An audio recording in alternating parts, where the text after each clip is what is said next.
Hello दोस्तों, मैं doctor रश्मि त्रिपाठी आपका अपने चैनल लव फाइटर्स एकेडमी में स्वागत करती हूँ। जैसा कि मैंने अपने पिछले वीडियो में आपको जो हमने प्राइवेट डिफेंस में पढ़ा रही थी, उसमें हमने सेक्शन 103 तक कंप्लीट कर लिया है।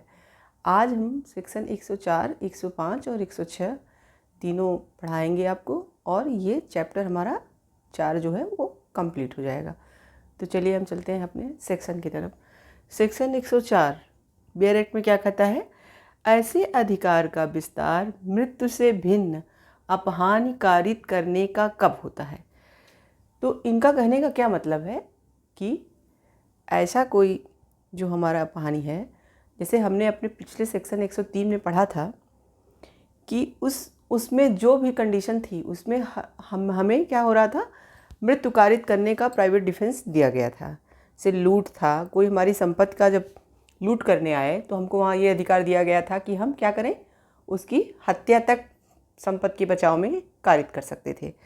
तो यहाँ पे हमारा ये सेक्शन ये कहता है, सेक्शन हमारा 104, कि हम कहाँ पे संपत्ति के प्राइवेट डिफेंस में मृत्यु कारित ना करके हम और अदर जो है कोई अपहानि कारित करें। तो ये हमें सेक्शन 104 बताता है। तो सेक्शन 104 क्या कहता है कि सेक्शन 103 के अंतर्गत जो अपराध ना आते हों और जो सेक्शन 99 के निर्बंधों के अधीन रहते हुए हमें इस मृत्यु कारित करने से भिन्न कोई अन्य अपहानि का फ़ायदा इसमें मिलेगा, हमको प्राइवेट डिफेंस वहाँ पे हम ले सकेंगे। तो सेक्शन हमारा 104 यही बताता है, कहने का मतलब कि आप जब सेक्शन 103 के अंतर्गत जो चीज़ें नहीं आ रही हैं और जो सेक्शन 99 जिसमें ये सब कुछ बताया गया था कि आपको क्या करना है, क्या नहीं करना है, या कितना किसी को आप जो है अपहानि कारित कर सकते हैं, नुकसान पहुंचा सकते हैं, वो सब सेक्शन 99 बताया गया है। तो सेक्शन 99 के निर्बंधों के अधीन रह के आप मृत्यु के अलावा कोई अन्य अपहान उस व्यक्ति का जो अपराध करने आया है प्राइवेट डिफेंस में आप कर सकते हो। जैसे एग्जाम्पल के तौर पे हम समझाते हैं। जैसे कोई व्यक्ति चोरी करने आया, वो सिर्फ चोरी करने आया है आपके घर में, तो चोरी करने आया है और वह चोरी कर रहा है, तो आप क्या उसे तुरंत जान से ही मार डालोगे? नहीं, वहाँ पे आप उसको जान से नहीं मार सकते हो। आप हाँ उसको किसी तरीके से, अगर वो भाग रहा है या आपका वो, पहली बात तो चोर क्या करते हैं, चोर आते हैं और सीधे चुरा के भागने का प्रयास करते हैं। वो किसी को मारते पीटते नहीं हैं। मारने पीटने में तो लूट हमारा आ जाएगा कि लूट किए, मारे पीटे चले गए। तो यहाँ पे हमारा सिर्फ चोर आए, चुरा के भागते हैं, तो वो हमारा ऐसा कोई नुकसान नहीं कर रहे हैं कि हमें किसी जान का खतरा हमारे है या हमें घोर उपहत का खतरा है, ऐसी इस तरह का कोई खतरा नहीं है। तो आप वहाँ अपनी संपत्ति के बचाव के लिए चोर को क्या, जैसे आप उसे पकड़ते हैं तो आप या उसे बंधक बना लीजिए, या आप किसी चीज़ से मार के उसे बेहोश ही कर दे हैं तो बेहोश हो जाएगा, फिर पुलिस को सूचना दे के उसको पकड़वाइए। मतलब आप उतना ही अपहान कारित करिए जितना आपके लिए आपको वहाँ पे ज़रूरी हो। ये हमारा सेक्शन 99 कहता है। आप ये नहीं है कि हमारा जो अपराध करने वाला व्यक्ति है हमारा कम नुकसान कर रहा है और आप उसे क्या करिए, ज़्यादा नुकसान कारित कर दीजिए, तो वहाँ पे हमारा ये ऑफेंस मान लिया जाएगा, फिर हमको प्राइवेट डिफेंस का नहीं मिलेगा फ़ायदा। तो ये हमारा 104 कहना चाहता है। अब हम चलते हैं अपने नेक्स्ट सेक्शन की तरफ, जो है सेक्शन 105। 105 क्या कहता है? संपत्ति की प्राइवेट प्रतिरक्षा के अधिकार का प्रारंभ एवं बना रहना। जैसे अभी तक हम लोगों ने सेक्शन 102 में पढ़ा था कि शरीर की प्राइवेट जो प्रतिरक्षा है उसका कब अपराध शुरू होता है, कहाँ तक हमें प्राइवेट डिफेंस कहाँ शुरू होता है, कहाँ खत्म। लेकिन यहाँ पे हमारा सेक्शन 105 क्या कर रहा है? संपत्ति की प्राइवेट प्रतिरक्षा में हमारा कब अधिकार शुरू होता है प्राइवेट डिफेंस का और कहाँ तक बना रहता है।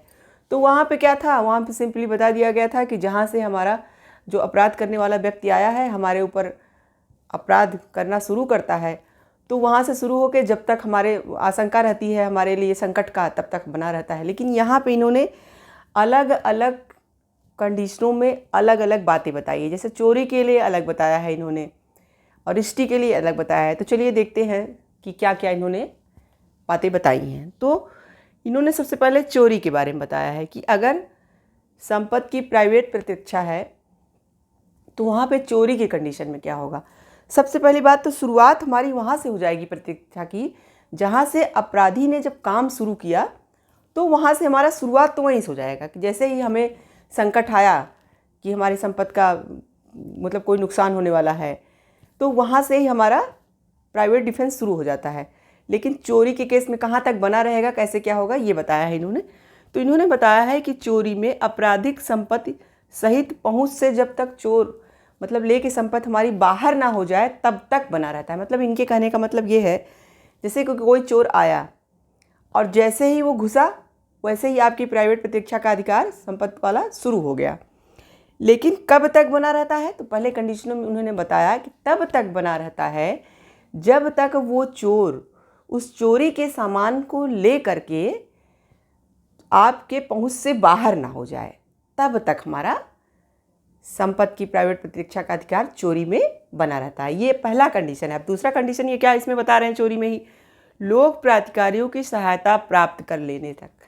मतलब दूसरे कंडीशन में हमें ये बता रहे हैं ये कि जो जैसे हमारा कोई पुलिस अधिकारी है या कोई ऐसा पर्सन है जो हमें इस चोरी से बचा सकता है, जब तक हमें उस तक हम सूचना न पहुंचा दें, जब तक हमारी रक्षा के लिए आ न जाए, तब तक हमें ये जो प्राइवेट प्रतीक्षा का अधिकार है बना रहता है। अब एक कंडीशन चोरी में इन्होंने और बताई, तीसरी वाली, संपत्ति को रिकवर्ड हो जाने तक बना रहता है। मतलब तीसरी कंडीशन इन्होंने ये भी बताई है कि जब तक संपत्ति जो हमारी चोर चुरा के ले गया है वो हमें फिर से वापस ना मिल जाए, तब तक हमारा प्राइवेट प्रतीक्षा का अधिकार बना रहता है। इन्होंने 3 कंडीशन बताई है।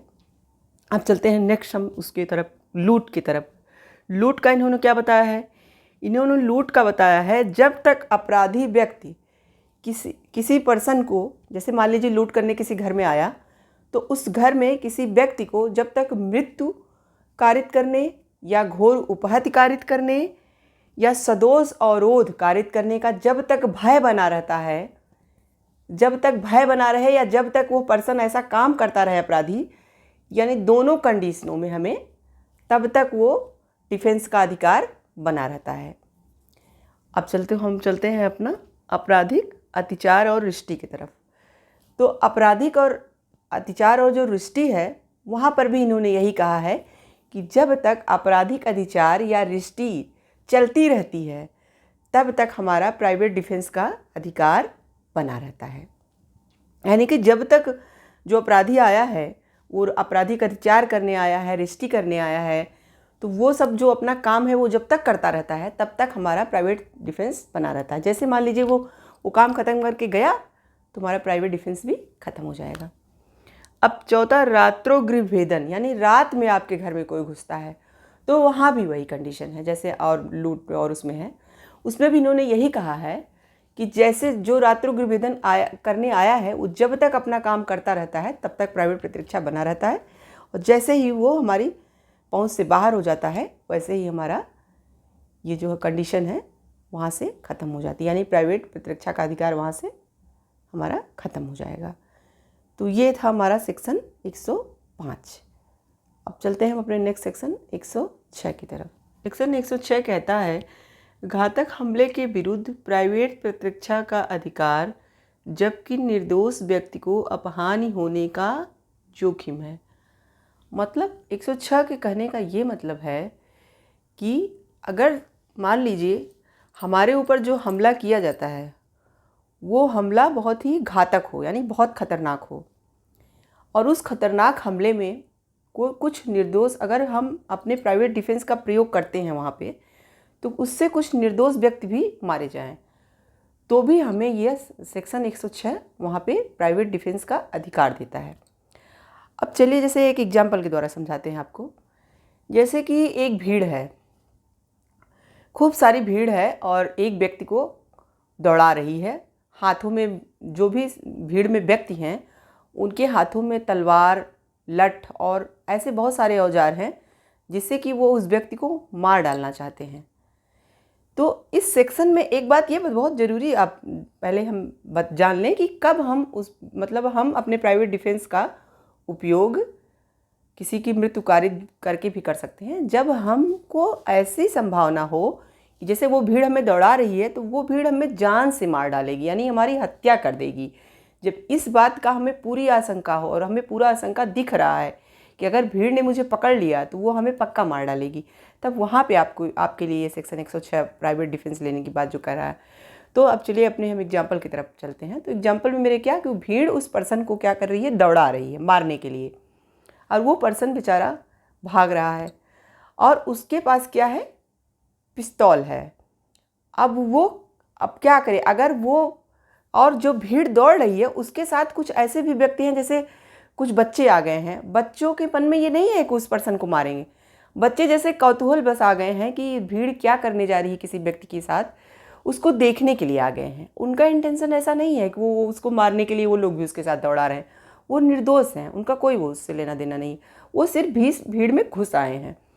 तो अगर पर्सन अपने बचाव में गोली चलाता है तो वो यह सोच के अगर गोली नहीं चलाता कि उससे वो जो व्यक्ति निर्दोष है वो भी मारा जाएगा, वो बच्चे बेचारे निर्दोष हैं, वो मारे जाएंगे। अगर वो ऐसा गोली नहीं चलाता है, अगर वो ऐसा करता है तो वो मारा जाएगा। तो यहाँ पे यही हमारा सेक्शन 106 कहता है कि वहाँ पे आप गोली चला सकते हो, भीड़ के ऊपर फायर कर सकते हो, भले ही उससे निर्दोष व्यक्ति क्यों न मारे जाएं। तो जैसे भीड़ में से मान लो उन बच्चों में से कोई मर भी गया, तो वहाँ सेक्शन 106 उस व्यक्ति को यह प्राइवेट डिफेंस देती है कि आप ऐसा कर सकते हो, आपको पूरा बचाव मिलेगा, वहाँ आपका ऑफेंस नहीं माना जाएगा। हमारा 106 यही कहना चाहता है। तो बस आज ये चैप्टर हमारा कंप्लीट हो गया।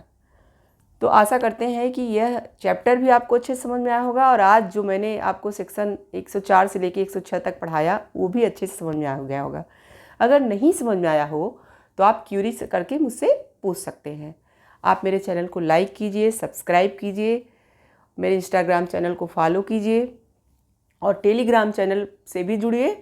और जो चीज़ें आपको नहीं समझ में आ रही है उस पर भी आप क्यूरी करके मुझसे पूछ सकते हैं, और मैं हमेशा उस पर इम्पॉर्टेंट वीडियो, इम्पॉर्टेंट नोटिस डालती रहती हूँ, इसलिए आप उससे ज़रूर जुड़िए।